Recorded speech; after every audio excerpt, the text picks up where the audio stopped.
Hey, all right, hey guys. So I recently installed this Yale Assure deadbolt lock for my mom, and I didn't really find any videos on like tips and tricks to consider with this lock, so I'm just making a quick video about that. So first of all, there's a couple different kinds of this deadbolt lock.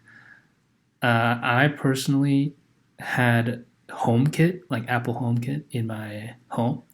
So we needed something called the IM1 chip. We actually ended up buying the incorrect one, so be careful about this. You can see on their website, on the main Yale website, they have three types of locks. One is the standalone, and then there's two other locks which are basically one is for Android and one is for kind of Android plus a lot more different systems. And you want to make sure that the one you choose is compatible with the smart home, the type of smart home system that you have in your home. There's also, from what I can tell, there's an August version of this deadbolt lock.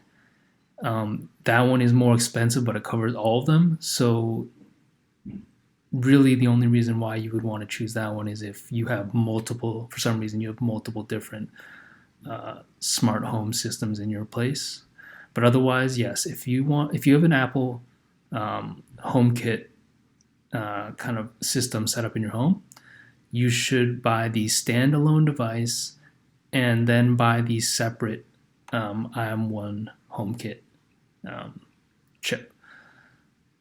Aside from that, the the deadbolt lock is fairly easy to set up, and I'm gonna go into explaining a couple problems that I ran into and how I solved them. So first things first, when you're removing the lock, make sure that you're removing the part that's actually going to replace the lock. So I did something silly. I removed the knob, thinking without thinking, basically, and obviously, though the model that I chose does not have a knob, and so I had to put the knob back on. So remove the lock part of the lock and don't remove the knob if that's the model that you have.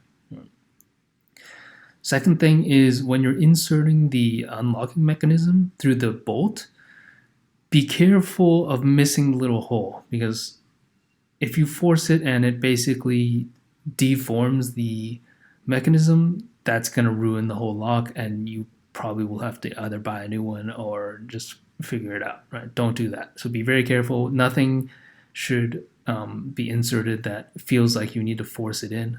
It should all go fairly smoothly. Next point is for the rubber parts. Make sure that the rubber parts are the parts that are touching the door. I definitely put a part of the lock on, and then forgot the rubber parts, and then I had to unscrew some stuff and get the rubber parts back on. So that silly mistake by me. Hopefully you don't make the same mistake. So here is the last mistake I made. You can see that this is in the Yale app, which you're going to have to install to get the smart home working.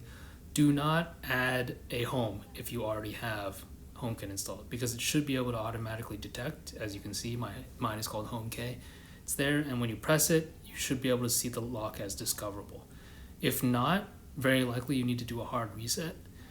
And the hard reset is kind of complicating, but it's explained very well in this other video that I found. I'll link it in the description.